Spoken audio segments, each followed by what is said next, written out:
From Tory and Megan's now infamous IG Live before the shoot. My gosh! My gosh! Megan, you are out of this world. Can we get 10 last seconds before you go out of here? Let's go! Tory publicly defending himself as the accusations gained momentum. She knows what happened. I know what happened. And we know that what you're saying and what the alleged things and the alleged accusations of my name are not true. It's falsified information. In this video, we're going through some of the last haunting moments of Tory Lanez caught on camera, and some of them are so shocking it's hard to believe they actually happened the quarantine radio era. My gosh! My gosh! Megan, you are out of this world. Can we get 10 last seconds before you go out of here? Let's go! In early 2020, as the world was getting rocked by COVID and lockdowns had everybody on house arrest, Lanez found a fire way to connect with the fans and other celebs through what would become legendary in the culture, quarantine radio, one of the most talked about moments in quarantine radio's short but impactful run, came when Megan Thee Stallion pulled up to Lanez's Instagram Live around late March 2020. This appearance would later take on some serious dark vibes given what would pop off between them. But at the time, it was just another high-profile guest adding to the show's clout launched in mid-March 2020. Tory Lanez's Instagram Live series became the move for entertainment-starved audiences looking for something to take their mind off the pandemic. The setup was basic, but Straight Fire Lanez would host regular IG Live sessions from his crib, spinning tracks, engaging with fans, and getting celebrity guests to pull up via video for interviews, performances, or just kicking it. What made quarantine radio hit different was Lanez's charisma, his willingness to push the envelope, and his ability to get high-profile names to join the function. The sessions blew up quick, reportedly pulling tens of thousands of viewers per stream, with some lives hitting over 100K watching at once. That ain't no small feat when every celeb and their mama was trying to go live during lockdown. Media outlets like Billboard Complex and The Source were all over it, giving Lanez his props for providing the vibes when traditional entertainment spots were shut down. Quarantine radio became a sensation for its unfiltered and high-energy content, quickly gaining a reputation for wild entertainment twerk contests where participants joined. The Instagram Live to show out became a staple alongside freestyle battles, cash prizes, and merch giveaways. Tory Lanez branded the experience with his signature catchphrase, "Quarantine, quarantine, quarantine," a chant that fans enthusiastically echoed. His infectious energy created a much-needed virtual party during lockdown, offering people a release from isolation. During one notable appearance, Megan Thee Stallion and Tory Lanez shared a lively, playful exchange that reflected their dynamic. At the time, Megan was engaged, bringing her signature charisma and connecting effortlessly with Lanez's audience. Their interaction was all positive, with no signs of the conflict that would later define their relationship. The significance of this moment can't be overstated when you look at what went down. Later, the fans were eating it up, with the live reportedly breaking viewership records for quarantine radio. It was a cultural moment that captured how people were finding ways to connect during the early pandemic days. Beyond Megan Thee Stallion, quarantine radio hosted a stacked lineup including Drake, Chris Brown, Justin Bieber, Doja Cat, and Young Thug, solidifying its status as must-see content. Fans would tune in regularly, never knowing which big name might make a surprise appearance, creating appointment viewing that had become rare in the streaming era. However, quarantine radio wasn't without its drama. The sometimes explicit content, especially the twerk contest, caught heat from some corners for objectifying women. In April 2020, Instagram temporarily suspended Lanez's account for violating community. Because of the explicit content on quarantine radio, Tory Lanez's Instagram was suspended, sparking debates about censorship. Tory claimed the platform was trying to silence his cultural expression, but always thinking ahead, he turned the show's popularity into profit by launching quarantine radio merch like hoodies and t-shirts. The series became a big part of his brand, and he even referenced it in his music and public appearances. It showed his ability to turn viral moments into business moves. That era was one of the most respected times in Tory Lanez's career. He wasn't just seen as a rapper, but also as a creative entertainer who brought good energy during a tough time. But everything changed after the incident with Megan Thee Stallion. in July 2020. That moment marked the end of quarantine radio and the beginning of serious legal troubles that changed his entire image. What makes the old footage so chilling now is the huge contrast. Back then, he was hosting fun live shows, but just weeks later, he was caught in one of hip-hop's biggest scandals. On that summer night, Tory Megan Thee Stallion, real name Megan Pete, her friend Kelsey Harris and Tory security were leaving a party at Kylie Jenner's mansion. Things went left fast. According to police reports and court testimony, an argument broke out in the car. Megan allegedly dissed Tory's rap skills, saying he wasn't on her level, and Tory fired back with personal insults. The argument got so bad that Megan asked to get out of the car. That's when things turned serious. According to Megan, as she was walking away from the car, Tory leaned out of the window, yelled, "Dance!" and fired multiple shots at her feet. She says she felt instant pain, dropped to the ground, and crawled toward a driveway to get away. She feared for her life. The LAPD responded to reports of gunfire and pulled over the SUV about a mile from the scene. A police helicopter captured footage of the traffic stop. In the video, Megan is seen limping and following police orders with blood coming from her foot. Following multiple shooting suspect, Hollywood at Point Kaya. Avoid coming. Door all your windows! Door all your windows!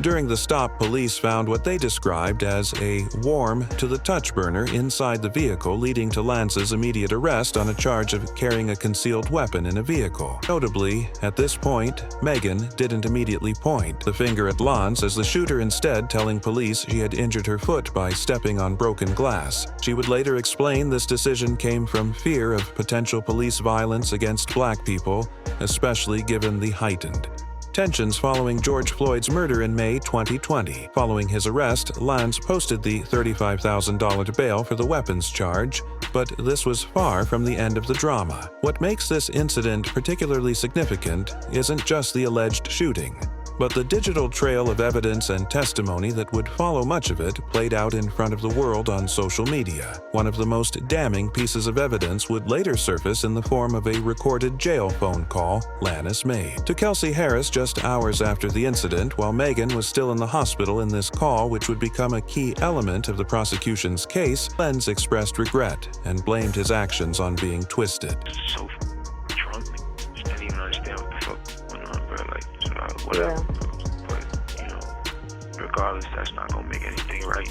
And that's not gonna make my actions right, bro. But I'm just deeply sorry, bro. What makes the footage from this incident particularly haunting is how it captured the immediate aftermath of a violent event that would change both artists' lives forever. Police helicopter footage showing a wounded Megan following officers' commands stands in stark contrast to her confident, energetic persona on stage and in her music videos. Similarly, the audio of Lance's jail call, with its tone of confusion and regret, offers a rare glimpse into a vulnerable moment for an artist who typically projected strength and confidence. This incident marked the beginning of a legal saga. The next footage on our list contributed to things taking an even darker turn. Megan's Instagram Live revelation. Just cool woman. Like, I don't be with nobody, I don't do nothing to nobody, but y'all mother really dragging it. Like, I tried to just be cool, stay out the way, because at the end of the day, I'm really a real. The August 20th Instagram Live represented a turning point, visibly heated. And in her feelings, Megan directly accused Tory Lanez of shooting her, marking the first time she publicly pointed the finger at him as the shooter. This 10-minute session was a clap back to what she described as Lanez's team spreading cap through blogs to discredit her account of events. Prior to this definitive statement, Megan had gradually revealed more details about her injuries in a July 27th Instagram Live session. She had confirmed she was shot in both feet, requiring surgery to remove bullet fragments, and expressed her emotional distress over the incident and subsequent online speculation. However, she hadn't named who pulled the trigger, creating space for rumors and cap to flourish. I'm from Houston. I'm from the outside. It ain't like let me go run and tell my business to let me go run and tell my business to the police. Like, you know what I'm saying? I ain't never been that type of person. Like, but I'm not gonna let y'all keep playing in my face. And I'm not gonna let this nigga playing in my face either.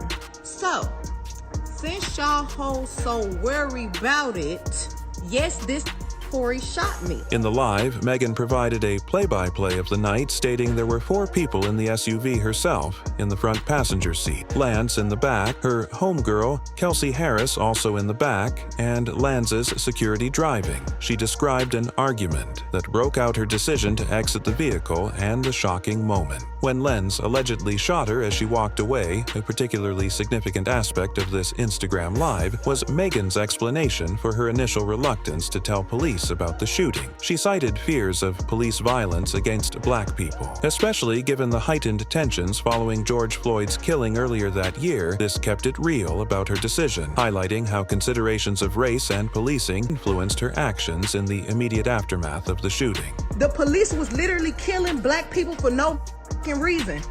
Soon as the police tell us all get out the car, the police is really aggressive. I think I'm about to tell the police that us black people, got a gun in the car? We got a gun in the car so they can shoot all of us up. I'm scared. It's over us. It's emotion. Throughout the live, Megan forcefully shut down claims that she was cut by glass rather than shot, showing evidence of her injuries, and emphasizing the severity of the gunshot wounds. She expressed frustration at the skepticism and disrespect she faced online, particularly the jokes and memes about her trauma, and questioned why she would make up such an incident. The impact of this Instagram live was immediate and far-reaching. It shifted the narrative from speculation to a direct accusation, prompting widespread media coverage and public discourse in the legal realm. It led to a protective order against Lanez requiring him to stay 100 yards away from Megan and refrain from contact. However, it also sparked backlash from some in the hip-hop community and online, with accusations of Megan snitching or capping, demonstrating the complex dynamics at play.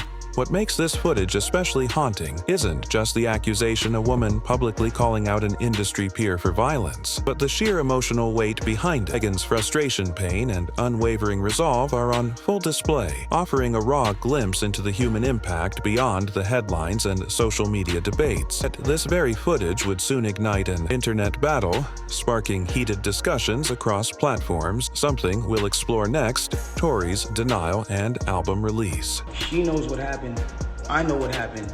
And we know that what you're saying and what the alleged things and the alleged accusations of my name is are not true. It's falsified information. Lanez took to Instagram Live to address the allegations directly to his fans. This lengthy session would become another crucial piece of digital evidence in the unfolding saga following Megan Thee Stallion's public accusation on Instagram Live. Tory Lanez stayed quiet for several weeks, leaving many to wonder how he would respond to the serious allegations leveled against him. His initial strategy appeared to be laying low, a notable shift for an artist who had built a reputation for keeping it 100 on social media. This silence, however, would not last long, and when Lanez did finally address the allegations, he chose to do so in a manner that would prove both controversial and commercially calculated on September 25, 2020. Approximately a month after Megan's Instagram Live revelation, Lanez surprised fans and critics alike by dropping a 17-track album titled Daystar, named after his government first name. Rather than issuing a simple statement or calling a press conference, Lanez opted to address the shooting allegations through his music, essentially turning his defense into a money play. This unusual approach immediately drew criticism from many who viewed it as exploitative and foul, particularly given the timing. The album dropped just a day after the grand jury decision in the Banna Taylor case, leading some to accuse Lanez of attempting to capitalize on a moment of collective grief and outrage. Daystar was essentially a concept album built around Lanez's denial of shooting Megan Thee Stallion. Throughout the project, he maintained his innocence, suggesting alternative narratives of what went down that night and claiming he was being framed. The album's opening track, Money Over Fallouts, set the tone, with bars directly addressing the allegations: Megan people trying to frame me for a shooting, but them boys ain't clean enough, in tracks throughout the album. Lanez questioned Megan's account, suggested that the wounds couldn't have been caused by bullets, given the reported lack of bone or tendon damage, implied that Megan's team at Roc Nation was orchestrating a campaign against him, and even insinuated romantic jealousy as a potential motive for false accusations, the album represented not just a denial, but a comprehensive counter-narrative delivered through the medium that had made Lana famous in the first place. The release of Dare marked just the beginning of Lanz's public defense on October 20th, 2020, almost a month after the album's release, and shortly after being formally charged with felony counts related to the shooting, Lanez took to Instagram Live during the live. Lanez maintained his innocence, calling Megan's account not true, while questioning various aspects of her story. He focused particularly on discrepancies he perceived in early reports about the incident, noting that initial TMZ coverage mentioned glass injuries rather than gunshot wounds. Yeah, I think that they're very important, and I know that there's been a lot of speculation about the things that I've been going through and how I've been dealing with them. Significantly, despite his denial of responsibility, Lanez referred to Megan as his friend during the live, stating, "She's still my friend." No matter what, even if she doesn't look at me like that, I look at her like she's still my friend. In the times that we were together or around each other, we've had nothing but joyous moments and good moments. No matter what, even if she doesn't look at me like that, I look at her like she's still my friend. This framing of their relationship, despite the serious allegations between them, struck many viewers as sus or cap. No matter what, even if she doesn't look at me like that, I look at her like she's still my friend. And in the times that we were together or around each other, we've had nothing but joyous moments and good moments during Lana's Instagram Live, Megan responded in real time on Twitter. Now, X writing simply, "This genuinely crazy," this brief but pointed clapback underscored the ongoing tension and public nature of their beef, with social media serving as the battlefield for competing narrative. What makes this footage particularly haunting is the stark contrast between Lanz's composed, seemingly reasonable demeanor and the gravity of the accusations against him. Throughout the Instagram Live, he maintained a calm, sometimes even sympathetic tone, presenting himself as the victim of false allegations and media bias. This performance of innocence and rationality would later be contrasted with evidence presented in court, including the emotional jail call to Kelsey Harris, creating a disturbing dissonance between public persona and private behavior. Viewed now with the knowledge of Lanz's eventual conviction, these moments take on an even more unsettling quality they represent. Not just denial, but an elaborate multi-platform effort to shape public perception. An effort that ultimately failed to convince a jury but succeeded in deepening divisions within the hip-hop community. And among fans, Tory's denial couldn't stop the inevitable. What happened next was beyond his control. The trial and conviction after more than 2 years of delays, legal maneuvering, and public speculation. Lanz's trial began on December 12, 2022 at the Clara Shortridge Folks Criminal Justice Center in Los Angeles, presided over by Judge David Hereford. The prosecution, led by Deputy District Attorneys Kathy Taw and Alexander Bott, presented a case centered on Megan Thee Stallion's testimony, physical evidence, and corroborating witnesses. Their narrative was straightforward following an argument in an SUV leaving Kylie Jenner's party. Lanez shot Megan in a fit of anger, causing serious injuries that required surgery. Megan's testimony proved both powerful and controversial. Taking the stand on December 13, 2022, she provided a detailed account of the shooting, describing how Lana allegedly fired at her feet after shouting "dance." Her testimony also revealed the emotional and professional toll the incident had taken on her life, including death threats, ongoing harassment, and criticism from within the hip-hop community. One of the most compelling moments came when Megan described her reluctance to report Lanez, initially citing her distrust of the police as a black woman in America and fears of escalating the situation. She also revealed that Lanez had allegedly offered her $1 million to stay silent about the shooting, claiming he was on probation and couldn't afford the legal trouble. The trial featured several key pieces of evidence beyond Megan's testimony. Medical records confirmed bullet fragments in her feet, aligning with her account of being shot. A text message from Kelsey Harris to Megan's bodyguard sent minutes after the incident read, Help Tory shot Meg 911, providing real-time evidence supporting Megan's claims. Perhaps most damning was the recorded jail call Lanez made to Kelsey Harris hours after the shooting, which he expressed remorse and attributed his actions to being twisted. He never explicitly admitted to shooting Megan. In the call, prosecutors argued the context, made it clear what he was apologizing for, especially given that Megan was in the hospital being treated for gunshot wounds at the time. I think it was just too drunk, bro. You know what I'm saying? When I got to the house, shorty like off top, they gave me like 5. Lanez's defense, led by attorney George McDean, presented an alternative theory that Kelsey Harris, not Lanez, was the actual shooter, motivated by jealousy over Lanez's relationships with both women. They highlighted inconsistencies in witness testimony, particularly Harris's reluctance to fully corroborate her previous statements to prosecutors when on the stand, and pointed to the lack of Lanez's DNA conclusively found on the burner after 2 weeks of testimony and 2 days of deliberation. The jury reached its verdict on December 23, 2022. Tory Lanez was found guilty on all 3 counts of assault with a semi-automatic firearm, carrying a loaded, unregistered firearm in a vehicle, and discharging a firearm with gross negligence. The courtroom reportedly erupted in chaos following the verdict, with Lanez's father, Sunstar Peterson, shouting about the wicked system before being escorted out. Sentencing was delayed multiple times as Lanez changed legal teams and filed unsuccessful motions for a new trial. Finally, on August 8, 2023, Judge Hereford sentenced Lanez to 10 years in prison, crediting him with 305 days for time served in house arrest. During the sentencing hearing, Lanez expressed regret for his poor decisions but maintained that he was not the shooter, a position he has consistently held. Despite his conviction, what makes the trial footage particularly haunting is how it contrasts with the carefully crafted social media narratives both artists had presented to their fans in the courtroom. Stripped of filters and editing, raw emotions and contradictions were on full display. Megan's testimony revealed not just the physical trauma of being shot, the psychological impact of being disbelieved and vilified similarly. The evidence presented against Lanez, particularly the jail call recording, offered glimpses of vulnerability and remorse at odds with his public defiance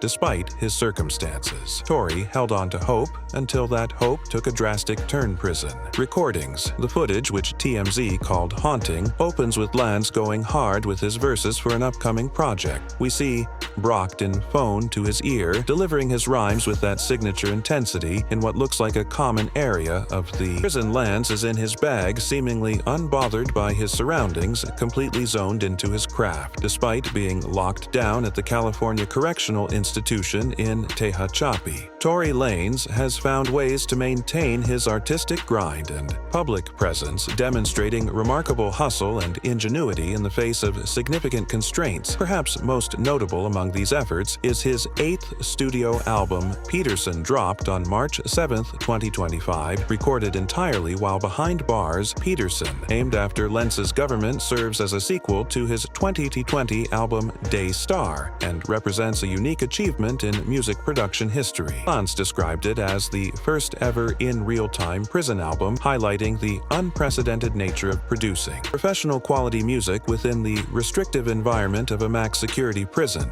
The 20-track project features guest appearances from various artists, including Davo Jaquain King, Midas, Max B, Paul McKay, SOS, and even blood relatives such as his son, Kylon Pop Sunstar, and siblings DSTNY, Yoko Gold, and Wolfgang. The recording process for Peterson was nothing short of legendary. According to Lanez himself, he and his engineer developed a method to create studio-quality recordings over the prison phone, an achievement that came after about 20-some to 30-yom ups and mistakes. This innovative approach allowed him to capture what he described as raw emotions like pain, hunger, tears, and cries, giving the album an authenticity that would be impossible to fake in a traditional studio setting. In February 2020, 2025. Multiple posts on X reported a particularly wild moment in the album's creation lanes as recording music for Peterson when a prison riot jumped off, disrupting the session. Footage of this incident showed Lanez in the middle of spitting a verse when chaos erupted, forcing him to temporarily pause the session. According to these reports, he was rapping lines like $500 on the Zell will make him do gymnastics, seen that run up to the yard, and he got back flipped when the disturbance began, despite being affected by pepper spray used by Cause to squash the riot. Lanez reportedly told the camera operator to keep the camera on, it potentially to document the incident for a music video or to highlight the authentic prison environment. One specific track, Free Me, from the album reportedly includes audio from this riot, capturing the raw reality of life behind bars and adding to the project's street credibility upon its release on March 7, 2025. Peterson received mixed reviews from critics but demonstrated Lanez's continued relevance. Despite his incarceration, the album was projected to move 24,000 units in its first week, debuting at #22 on the Billboard 200, marking Lanez's 10th charting album. Critics were split on the project's merits. Rolling Stone noted Lanez's effective use of his villain persona to stoke curiosity, though it criticized the album's misogynistic undertones. Shifter praised it as one of Lanez's best and most personal works, highlighting its authenticity, while other outlets questioned the ethics of the album's existence and its potential use to gain favor for a possible party. The album's content provides insight into Lanez's mindset behind bars. Tracks like Free Tory express his hope for release in 2025, while others, such as Verdict Day X-Offies, address his trial and perceived betrayals. The song Guide Me Through the Storm features his father, invoking spiritual and historical narratives linking Lanez's imprisonment to broader systemic issues. Lanez also uses the album to address personal relationships, notably referencing Iggy Azalea in $9